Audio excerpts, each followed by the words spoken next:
মাছ ধরার টোপ তৈরি হচ্ছে। ফার্স্টে ছাতু দিয়েছেন কাকা।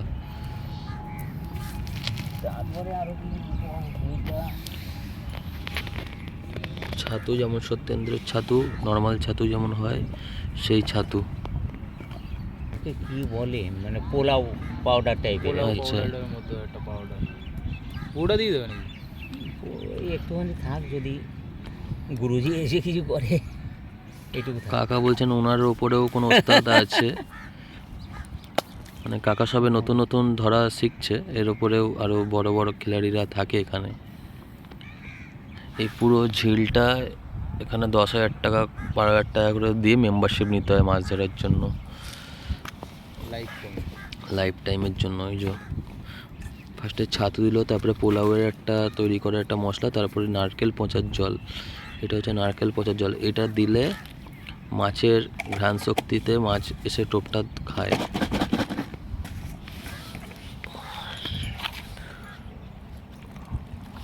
নারকেল পচার জল টোপে দিলে মাছ টোপে তাড়াতাড়ি আসে। এরা ভালো করে এটা ম্যাগনেট করে নিচ্ছে বা মাখিয়ে নিচ্ছে। এটা টোপ বানাচ্ছে কাকা।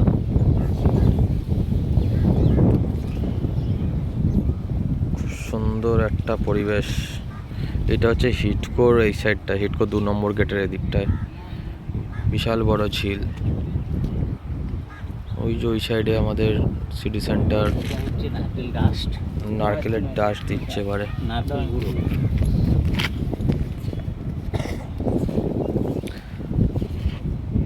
নারকেল ডাস্ট না না,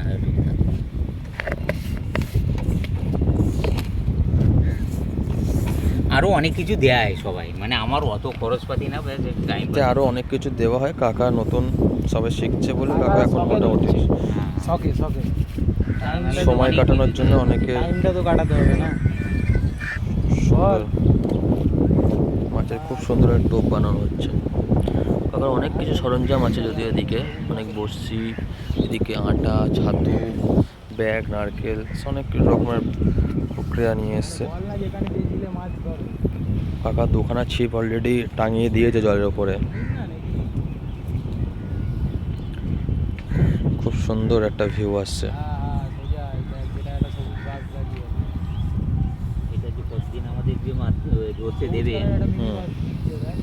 এইসব তো হিট কর। হ্যাঁ, যে কোনো মুহূর্তে হয়তো এটাকে বিউটিফিকেশন করে ডেকোরেটিং করে বললো যে এখানে আসতে গেলে এরপরে পয়সা টিকিট কেটে আসতে হবে। ওই বেলেঘাটার মতো, বেলেঘাটা আগে কিরকম ছিল, হট করে গেট ফেট বানিয়ে দিল। তো বেলেঘাটা গিয়ে মজা আছে, তাই না? ওখানে গিয়ে মজা একদম মানে বিশাল মজা আছে। মানে মাছ তুমি পাবেই পাবে গ্যারান্টি। হ্যাঁ হ্যাঁ, প্লাস এমনি দেখতেও মনে এখানে দেখতেও ভালো। হ্যাঁ, ওখানে পুরো একদম সেট ফেট বানানো আছে। এটা হচ্ছে রাম মন্দিরের হিটকোর পেছন সাইডটা, পেছন সাইডের রাস্তাটা। এই সাইড দিয়ে সেই ঝিল পার্কটা, আর এই দিকটাতে চলে যাচ্ছে সোজা সিটি সেন্টার, রাজারহাট। এই রাস্তাটা চলে যাচ্ছে, রাজারহাটে ওই সাইডে চলে যাচ্ছে। ভিউটা শুধু দেখো, মারাত্মক ভিউ আছে। ওই যে আমার বাইক বাসের পেছনে দাঁড় করানো আছে, আমরা এখানটায় দাঁড়িয়ে আছি। ওই দূরে দেখুন আরো কিছু মানুষ আরো মাছ ধরছে। ওই দূরে বসে আছে ঝিলের ওই পারে। খুব সুন্দর একটা পরিবেশ।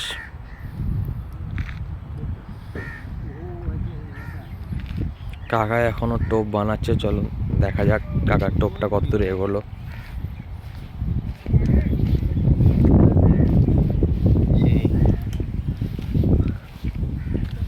কাকা অনেকটাই মোটামুটি ম্যাগনেট করে দিয়েছে। না, এটা এরকম ঝুরঝুরে থাকে। ঝুরঝুরে থাকবে এটা? হ্যাঁ, মানে হয় না আর কি, মানে রুটি মাখার মতো ওরকম হয় না। আচ্ছা, ঝুরঝুরে টাইপের। রুটি এই যেমন এইটা হয়েছে, মানে ওটা আটার মতো হয়ে গেছে, কিন্তু এটা ঝুরঝুরেই থাকবে, তাই তো? এটা আটা বা ব্রেড দিয়ে করতে হয় এটা। এটার সাথে তো কিছু দিয়ে খালি এরকম ভাবে চেপে দেবে। হ্যাঁ, এটা এরকম করে এরকম করে ডাস্ট টাইপের করে রাখতে হবে, যাতে জল গুলে যায়। গুলে যাবেন। এই যে এরকম করে তারপরে টোপ বানিয়ে দিয়ে দেবে। এর মধ্যে এই যে 6খানা বড়শি দিয়ে ঢোকাতে হয়, এই যে এরকম এই 6টা বসি দিয়ে এটা টোপ বানানো এই হবে। যে। তার একটুখানি এই মিহি করতে হবে আর কি, এরকম চেপে চেপে। ব্লগ আছে। এই বন্ধুরা, আমি এই ইকো পার্কের ঝিলে এসেছিলাম একটু মাছ ধরতে। তা কাকাদের মাছ ধরা দেখলাম, এটা একটা সুন্দর একটা অনুভূতি। অনেক ছোটোবেলায় মাছ টাছ ধরতাম, এখন আর মাছ টাছ ধরা হয় না। যাই হোক, কাকাকে দেখলাম, অনেক পুরনো কাকা বলছে আমরা মাছ ধরা প্র্যাকটিস করছে, এখানে অনেক মাছ ফাছও ধরা টরা হয়।